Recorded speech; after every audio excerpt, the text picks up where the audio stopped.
Good morning everyone. This is Manish and you have tuned up in the Orbit classes. आज हम लोग पढ़ेंगे 10th class के physics का पहला चैप्टर इलेक्ट्रिसिटी। देखिए इलेक्ट्रिसिटी एक बहुत ही इंपॉर्टेंट चैप्टर है 10th क्लास के लिए। आपके बोर्ड एग्जाम्स में कम से कम इससे 2 या 3 क्वेश्चंस आते हैं, मैक्सिमम 4 या 5 क्वेश्चंस भी जा सकते हैं। खास बात यह है कि ये चैप्टर बहुत ही आसान है और ख़राब बात यह है कि हम लोग कभी इस चैप्टर को सीरियसली नहीं लेते हैं, क्योंकि हम लोग सोचते हैं कि बहुत इजी है, कुछ लोग सोचते हैं कि बहुत हार्ड है। बट लेट्स फाइंड आउट कि इजी है या हार्ड है। ओके, तो चलिए सबसे पहले हम लोग जानेंगे कि इलेक्ट्रिसिटी क्या है। What is electricity? एनर्जी के बहुत सोर्सेज होते हैं, लाइक लाइट जो आप देख रहे हो, हीट, आयरन जो गर्म होता है, तो ये सारे एनर्जी के सोर्सेज है। जस्ट लाइक दैट इलेक्ट्रिसिटी भी एक एनर्जी का सोर्स है। बट खास बात क्या है, बाकी एनर्जी के सोर्सेज से और इस एनर्जी के सोर्स में क्या फर्क है? सबसे बड़ा फर्क यह है कि ये चार्ज से प्रोड्यूस होता है। This electricity is produced from charge. और एक और खास बात कि इस एनर्जी के सोर्स को जो कि चार्ज से प्रोड्यूस होता है, आप इसे अलग अलग एनर्जी फॉर्म्स में कन्वर्ट कर सकते हो। Like light energy form, heat energy form, आप इन्हें अलग अलग एनर्जी फॉर्म्स में कन्वर्ट कर सकते हो। So first right it down, what is the definition of electricity? It is, आप लोग भी साथ साथ लिखिए, कॉपी पेन लेके बैठ जाइए जो लोग कॉपी पेन लेके नहीं बैठे हुए हैं। It is a source of energy, it is a source of energy which can be converted into many different energy forms. The source of all electricity is charge. Electricity के production के पीछे जो reason है वो है charge. Now the question arises, what is charge? आपने बहुत पहले से चार्ज का नाम सुना होगा, आपको फील भी होता है चार्ज क्या है, बड़ा इससे define charge, you don't know. तो इस चैप्टर में हम लोग देखेंगे कि चार्ज क्या होता है, ठीक है। इससे पहले चार्ज क्या होता है ये जाने, इससे पहले ये जान लेते हैं कि इलेक्ट्रिसिटी एक्चुअली 2 टाइप्स के होते हैं। Let me write it down. There are 2 branches of electricity. There are 2 branches of electricity. मैं फिर से बोल रहा हूं, जो लोग नहीं लिख रहे हैं वो लोग भी लिखिए, जो लोग लिख रहे हैं अच्छी बात है। The first one is static electricity. The second one is current electricity. आपको पता होगा स्टैटिक का मतलब, आपको पता होगा करंट का मतलब। अगर आपको नहीं पता है तो static means at rest and current means in motion. Late me write it down. Static means at rest. The word static means at rest. Current का मतलब होता है in motion. Current means in motion. Now the question arises, यहां पे rest का मतलब और यहां पे मोशन का मतलब क्या है? इलेक्ट्रिसिटी में रेस्ट और मोशन कहां से आ गया?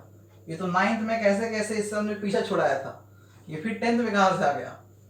देखिए ऐसा है कि यहां पे चार्ज के कारण प्रोड्यूस होता है electricity, but charge can be at rest and charge can be in motion. अगर चार्ज रेस्ट में है तो उस ब्रांच में जो हम स्टडी करेंगे इलेक्ट्रिसिटी के, उस ब्रांच के बारे में जिसमें कि चार्ज रेस्ट में है, अगर उस ब्रांच के बारे में स्टडी कर रहे हैं तो वो इलेक्ट्रिसिटी का ब्रांच कहलाएगा स्टैटिक इलेक्ट्रिसिटी। और इलेक्ट्रिसिटी का वो ब्रांच जिसमें कि चार्ज मोशन में है, उस ब्रांच में स्टडी हम लोग कर रहे होंगे तो वो कहलाएगा करंट इलेक्ट्रिसिटी, ठीक है। तो स्टैटिक इलेक्ट्रिसिटी, करंट इलेक्ट्रिसिटी। तो आप लोग एक काम कीजिए, पहले आप इसको लिखिए फिर हम लोग आगे बढ़ते हैं। आप वीडियो को पॉज कर लीजिए, पॉज करके पहले लिख लीजिए, फिर हम लोग आगे लिखेंगे कि स्टैटिक का मतलब लिखिएगा रेस्ट, करंट मींस मोशन, ठीक है। तो आप लोगों ने लिख लिया होगा। Let us move further. हम लोग डिफाइन करेंगे स्टैटिक इलेक्ट्रिसिटी को, करंट इलेक्ट्रिसिटी को। अगर आपने नहीं लिखा है तो वीडियो के पीछे जाइए और इसको लिखिए। So let us define static electricity and current electricity. The first one is static electricity. Static electricity,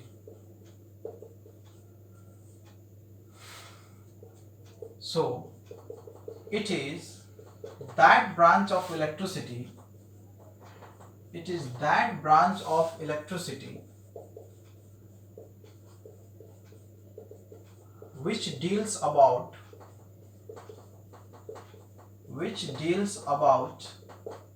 charges at rest।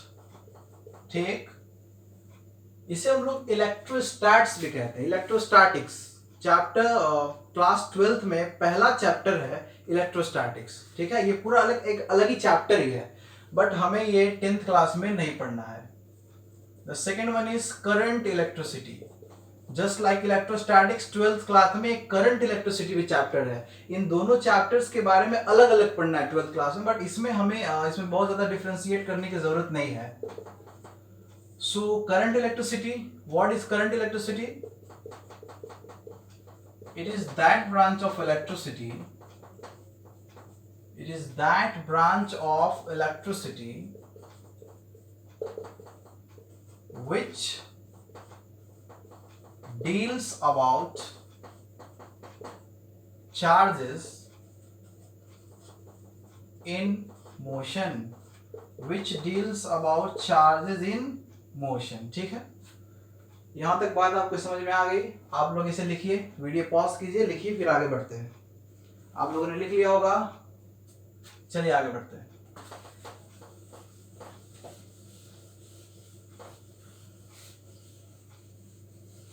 चलिए यहाँ पे अब हम लोग समझेंगे कि ये चार्ज क्या होता है। Now we will understand what is charge. वैसे तो चार्ज को समझने के लिए हमें और आपको 5-10 मिनट के बाद क्लियर समझ में आएगा कि चार्ज क्या होता है, बट फिलहाल जो कि आपने 9th क्लास में पढ़ा होगा कि जब किसी बॉडी में से, जब किसी एटम में से इलेक्ट्रॉन्स निकालते हैं या फिर उसमें ऐड करते हैं, निकालते हैं तो उस पर पॉजिटिव चार्ज आता है, ऐड करते हैं तो नेगेटिव चार्ज आता है। Have you ever wondered why? क्यों निकालने पे उस पे पॉजिटिव चार्ज आता है, क्यों इलेक्ट्रॉन ऐड करने पे उस पे नेगेटिव चार्ज आता है? हम लोग देखते हैं क्यों आता है। First of all let's write about charge. When a particle loses और gains electrons, then it acquires a charge। जब कोई पार्टिकल इलेक्ट्रॉन या तो लूज करता है या तो गेन करता है तो उस पे चार्ज आता है। अब चार्ज कितने टाइप का होता है? Of course you know, 2 type का, एक पॉजिटिव एक नेगेटिव। आइए लिखते हैं उसको, आप लोग भी साथ साथ लिखिए। There are 2 types of charges. There are 2 types of charges. First one is positive charge.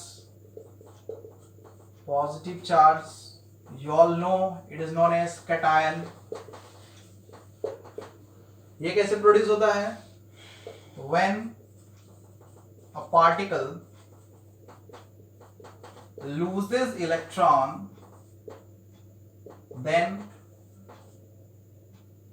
it acquires a positive charge।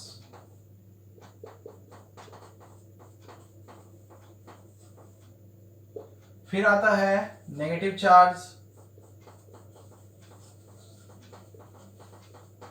Negative charge को और क्या बोलते हैं बताइए? That's an ion. ये कैसे प्रोड्यूस होगा? When a particle gains electron, then it acquires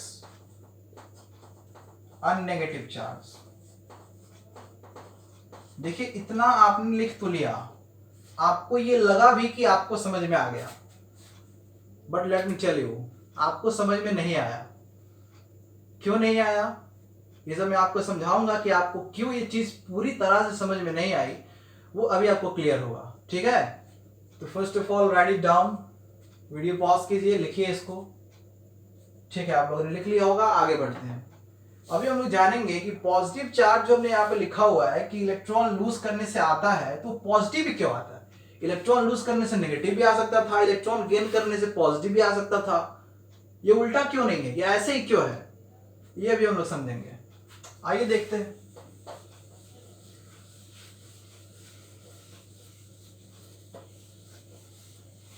देखिए, ये समझने के लिए हमें पहले जानना पड़ेगा एक एटम का स्ट्रक्चर कैसा होता है। What's about the structure of atom, हालांकि आपने 9th क्लास में पढ़ा होगा, आपका थोड़ा रिवीजन भी हो जाएगा। आइए देखते हैं। एटम में आपको पता होगा कि एक एटम ऐसा होता है, an atom is spherical in shape. Centre में क्या होता है बताइए? सेंटर में फंडामेंटल पार्टिकल्स होते हैं, प्रोटॉन और न्यूट्रॉन। ये न्यूक्लियस हो गया, सेंटर को न्यूक्लियस कहते हैं। और इसके बाहर में क्या होते हैं? इलेक्ट्रॉन्स, जो कि ऑर्बिट में रिवॉल्व कर रहे होते हैं। बहुत बेसिक चीज है, मैं आपको बता रहा हूं, कुछ खास बात नहीं है इसमें, बट कुछ तो खास है। देखिए क्या खास है। मैं यहाँ पे एक स्टेटमेंट लिखूंगा, पूरी की पूरी जो चार्ज का कॉन्सेप्ट है यहाँ पे, पूरा का पूरा जो चार्ज का कॉन्सेप्ट है वो इसी स्टेटमेंट के बेसिस पे होगा। देखते हैं क्या बात है इस स्टेटमेंट में। The number of electrons and number of protons in a neutral atom are always equal.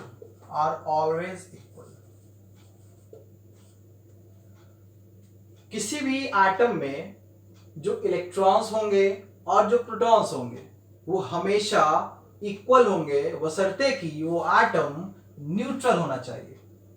अब इसमें दो चीजें आई हैं, दो फंडामेंटल पार्टिकल्स हैं, इलेक्ट्रॉन्स और प्रोटॉन्स। तो आइए थोड़ा सा इसके बारे में भी जान लेते हैं हम लोग। देखिए, इलेक्ट्रॉन्स ई से डिनोट करते हैं इसको, कैपिटल ई से बिल्कुल नहीं कीजिएगा, ये कैपिटल ई से नहीं कर सकते आप, इसे स्मॉल ई से ही करना है इसे। और फिर है P4 proton and N for neutron. देखिए, ये जो इलेक्ट्रॉन है, this electron is negatively charged. ये इलेक्ट्रॉन नेगेटिवली चार्ज होता है। कितना चार्ज होता है ये हम लोग बाद में देखेंगे। This proton is positively charged. This proton is positively charged. ये जो न्यूट्रॉन है, न्यूट्रॉन पे कोई चार्ज नहीं होता है, इट हैज नो चार्ज, इस पे कोई चार्ज नहीं होता है। ठीक है, चलिए, तो electron is negatively charge, proton is positively charge and neutron has no charge. अब आइए इसको एक बार हम लोग पढ़ते हैं। ये क्या लिखा हुआ है? The number of electrons and the number of protons in a neutral atom are always equal. मतलब कि किसी भी एटम में जितना इलेक्ट्रॉन होगा हमेशा उतना ही प्रोटॉन होगा। कहने का मतलब यह है कि सेंटर में यहाँ पे जितने प्रोटॉन्स होंगे, बाहर में एग्जैक्टली उतने ही इलेक्ट्रॉन्स होंगे। अगर वो एटम न्यूट्रल है तो नाउ द क्वेश्चन अराइजेस, कौन सा एटम न्यूट्रल है और कौन सा एटम न्यूट्रल नहीं है? इसका आंसर इसका रिवर्स है कि जिसमें इलेक्ट्रॉन्स और प्रोटॉन्स की संख्या बराबर है या फिर वो चार्ज नहीं है तो वो एटम न्यूट्रल है, और जिसमें इलेक्ट्रॉन्स और प्रोटॉन्स की संख्या बराबर नहीं है तो वो न्यूट्रल नहीं है। एक और खास बात, प्रोटॉन्स और न्यूट्रॉन्स होते हैं सेंटर में। आप इसे इसमें से कुछ निकाल नहीं सकते, आप इसमें ऐड नहीं कर सकते। बट इलेक्ट्रॉन होता है सेंटर के बाहर, ऑर्बिट में रिवॉल्व कर रहा होता है। आप इसमें से इलेक्ट्रॉन निकाल भी सकते हैं, आप इसमें इलेक्ट्रॉन ऐड भी कर सकते हैं। ये बात आई समझ में? फिर देखिए, let us take an example. मान के चलिए कि आपके पास फ्लोरीन है, you have a fluorine atom. Fluorine atom में आपको पता होगा कि इसमें 9 प्रोटॉन होता है और 9 इलेक्ट्रॉन होता है। ऑफकोर्स आपने पढ़ा होगा। फ्लोरीन एटम में 9 प्रोटॉन होता है, 9 इलेक्ट्रॉन होता है। ठीक है, आप एक काम कीजिए, इसमें आप एक इलेक्ट्रॉन ऐड कर दीजिए। Let us add a single electron to this fluorine atom. What happens, proton पे तो कोई फर्क पड़ा नहीं। एक बात यहाँ भी आप ध्यान दीजिए, मैंने लिखा था यहाँ पे जितने प्रोटॉन होंगे उतने ही इलेक्ट्रॉन होंगे। देखिए 9 प्रोटॉन है 9 इलेक्ट्रॉन है, ये न्यूट्रल भी है, लेकिन हमने क्या किया कि इलेक्ट्रॉन ऐड कर दिया।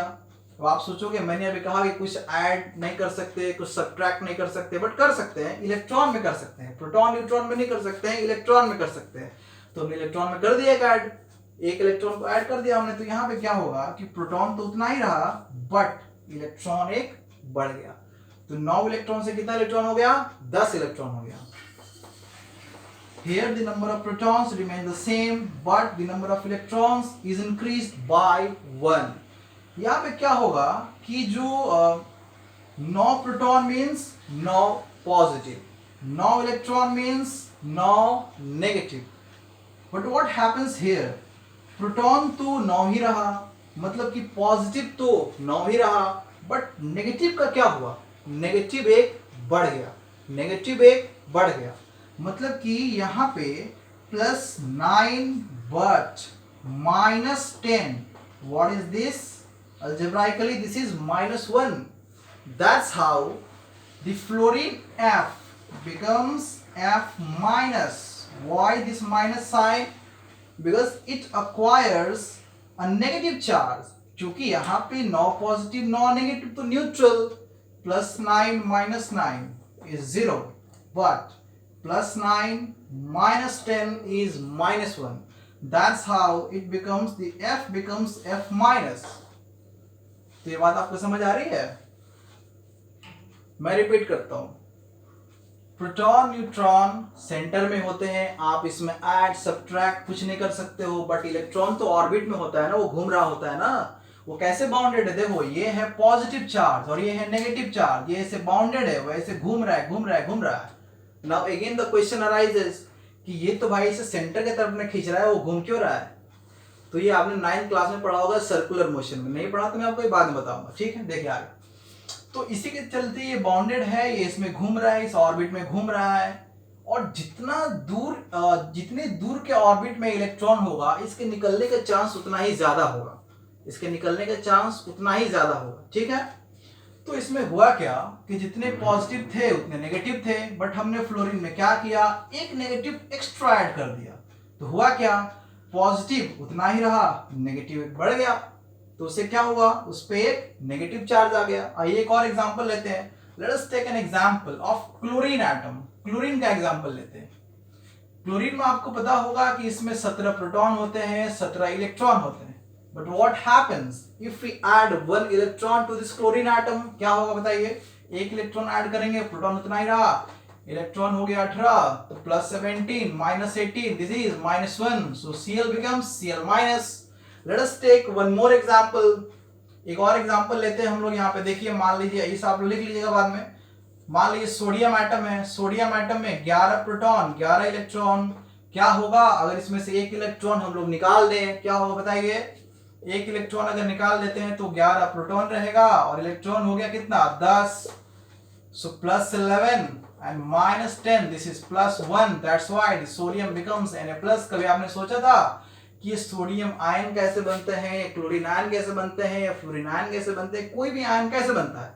इलेक्ट्रॉन के लॉस से या इलेक्ट्रॉन के गेन से, ठीक है? And now this is charge, here the fluorine is not charged, here the F minus is charged, chlorine is not charged, Cl minus is charged, sodium atom is not charged but Na+ is charged। मैंने आपको पिछले बार कहा था, कुछ देर पहले कहा था कि आपको 5-10 मिनट के अंदर में आपको एक क्लियर हो जाएगा कि चार्ज क्या होता है। Now I think you are clear कि चार्ज क्या होता है। चार्ज किसी भी एटम में, किसी भी बॉडी में इलेक्ट्रॉन के लॉस या गेन से प्रोड्यूस होता है। आप एक बात यहाँ पे ध्यान दो, अच्छे से ध्यान दो, यहाँ पे एक इलेक्ट्रॉन ऐड किया हमने तो नेगेटिव चार्ज आया, देखो यहाँ भी हमने एक इलेक्ट्रॉन ऐड किया तो नेगेटिव चार्ज आया, यहाँ पे हमने एक इलेक्ट्रॉन इसमें से निकाल दिया, रिमूव कर दिया, इसको लॉस करा दिया हमने, तो इस पे पॉजिटिव चार्ज आया। तो ये बात हमेशा आप याद रखना कि कभी भी किसी भी एटम से, कभी भी किसी बॉडी से अगर एक इलेक्ट्रॉन का लॉस होता है तो उस पे सिंगल पॉजिटिव चार्ज आता है, अगर उस पे एक इलेक्ट्रॉन का एडिशन होता है तो उसमें एक सिंगल नेगेटिव चार्ज आता है, ठीक है? चलिए आप लोग इसे लिख लीजिए, फिर आगे बढ़ते हैं हम लोग। लिख लिया आपने? चलिए आगे बढ़ते हैं।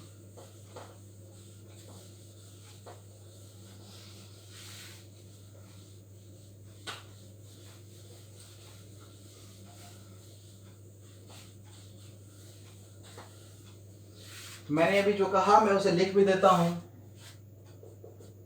If body or if a particle loses electron, then it acquires a positive charge and if a particle gains electron, then it acquires a negative charge. It acquires a negative charge. ठीक है, ये आप लिख लो, याद तक हो गया। अब आइए हम लोग पढ़ते हैं चार्जेस की प्रॉपर्टीज के बारे में, कि चार्जेस की कौन कौन सी प्रॉपर्टीज होती हैं। ठीक है, so let's start the properties of charges. कुछ प्रॉपर्टीज आपको भी पता होंगी। फर्स्ट वन तो आपको पता ही होगी। फर्स्ट वन इज, मैं फिर से बोल रहा हूं, मैं जो लिख रहा हूं आप भी लिखो, ठीक है? It's very important to write it down. Like charges attract each other and unlike charges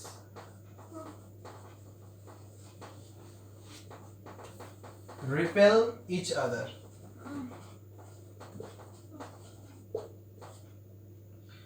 Here a very important question arises. What are like charges and what are unlike charges?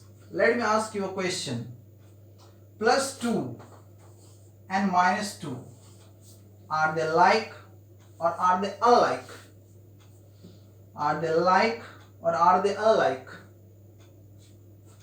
+2 -4, क्या ये दोनों like हैं या फिर ये unlike हैं?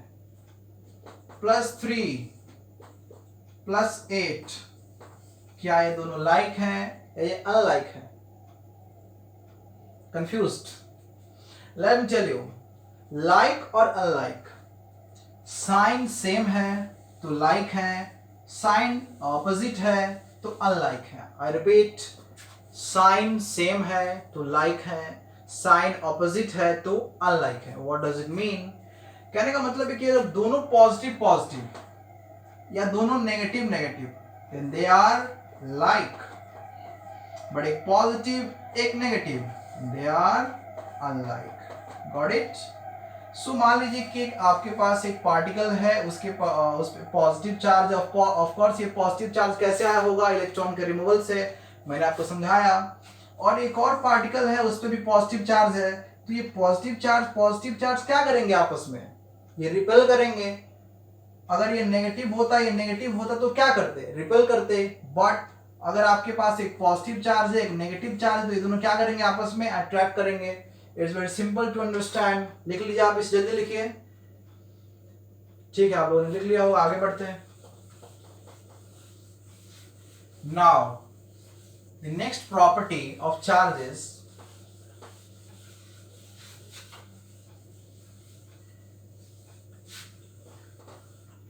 Next property है charges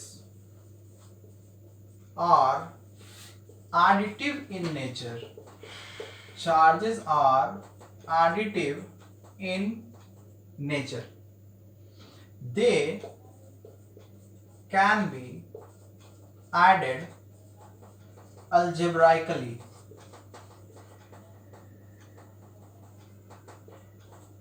charges को आप अल्जेब्राइकली ऐड कर सकते हो। इसका क्या मतलब हुआ? देखो मैं बताता हूँ क्या मतलब हुआ। अभी मैंने आपसे कहा था कि फ्लोरीन के पास 9 प्रोटॉन है और 9 इलेक्ट्रॉन है। तो आपने क्या किया? +9 -9 0। क्या आप इसे अल्जेब्राइकली ऐड नहीं कर रहे हो? क्या कर तो रहे हो।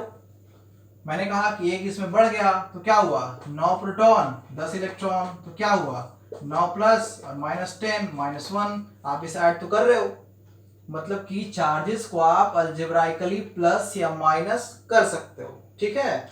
So it was the second property. Third property is what, तीसरी प्रॉपर्टी क्या है, किसी भी एक, अगर कोई बॉडी है, आइसोलेटेड कोई सिस्टम है, तो एक आइसोलेटेड सिस्टम के अंदर जो नेट चार्ज होता है वो ऑलवेज कांस्टेंट होता है। The net charge in an isolated system always remains constant. So let's write it. The net charge in an isolated system, the net charge in an isolated system always remains constant. दो बातें यहां पे important है, net and isolated. If you say the charge in a system always remains constant, that's a wrong statement. The net charge in an isolated system, you know about charge, you know about net. What is meant by isolated? Isolated system उसे कहते हैं, एक system isolated तब होता है जब ना तो इसमें से कुछ भी बाहर जा सकता है, ना तो बाहर से इस सिस्टम में कुछ अंदर आ सकता है, ठीक है। हालांकि उसमें ना तो मैटर का ट्रांसफर होगा ना एनर्जी का ट्रांसफर होगा, बट यहाँ पे हम नॉर्मली समझे तो आइसोलेटेड सिस्टम एक ऐसे सिस्टम को कहते हैं जिसमें से ना तो कुछ बाहर जा सके ना तो इसमें कुछ अंदर आ सके। अब बात समझ रहे हो, चलिए ठीक है, आइसोलेटेड सिस्टम आपको समझ में आ गया। तो तीन प्रॉपर्टीज हो गई। चौथी प्रॉपर्टी पहले आप इसे लिखिए, फिर हम समझाते हैं आपको चौथी प्रॉपर्टी। वीडियो पॉज कीजिए, जल्दी से लिखिए इसको।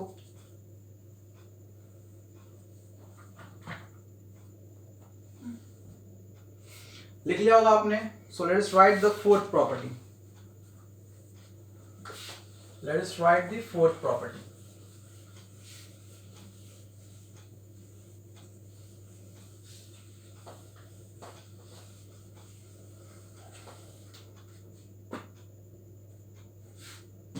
Property number 4, any body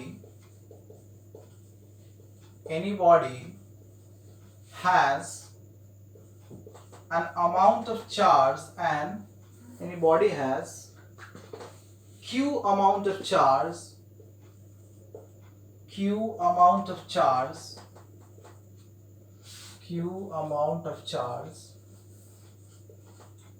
then Q is an integral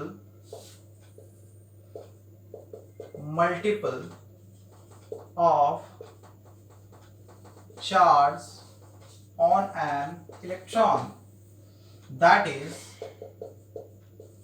charges are quantized. देखिए ये जो पार्ट है, ये जो प्रॉपर्टी है, ये इस चैप्टर का सबसे इंपॉर्टेंट पार्ट है, क्योंकि ये समझना बड़ा मुश्किल है। उतना भी मुश्किल नहीं है पर थोड़ा मुश्किल है। Let us understand it. I hope आप सबने कभी एटीएम यूज किया होगा। अगर आपने कभी एटीएम यूज किया होगा तो मैं आपसे कुछ सवाल पूछता हूँ। क्या कभी आप एटीएम से 20 रुपए निकाल सकते हो? Is it possible? No, it is not possible. क्या कभी आप अपने एटीएम से 90 रुपीज निकाल सकते हो? It is also not possible. Is it possible to withdraw 100? It is possible. Is it possible to withdraw 300? It is possible. Is it possible to withdraw 450? It is not possible. Is it possible to withdraw 500? It is possible. Is it possible to withdraw 1 lakh? Also it is possible. Is it possible to withdraw 1,05,000? It is not possible. What I am doing?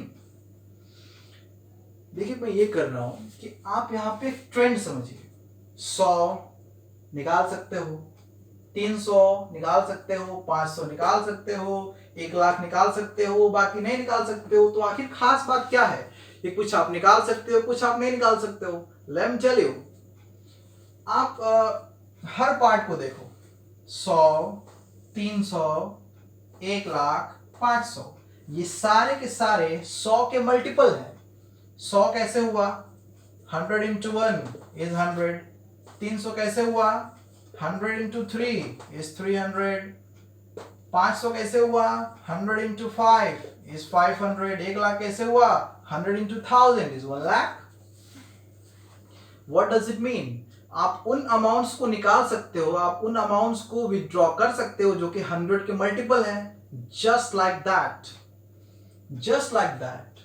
अगर किसी body पे Q amount of charge है तो वो भी किसी का multiple होता है, वो भी किसी का इंटीग्रल मल्टीपल होता है। और वो किसका इंटीग्रल मल्टीपल होता है? वो एक इलेक्ट्रॉन पे जो चार्ज होता है, वो उस एक इलेक्ट्रॉन पे चार्ज जितना भी होता है उसका इंटीग्रल मल्टीपल होता है। Let us become more clear. मैं क्या कहना चाहता हूं? Let us become more clear.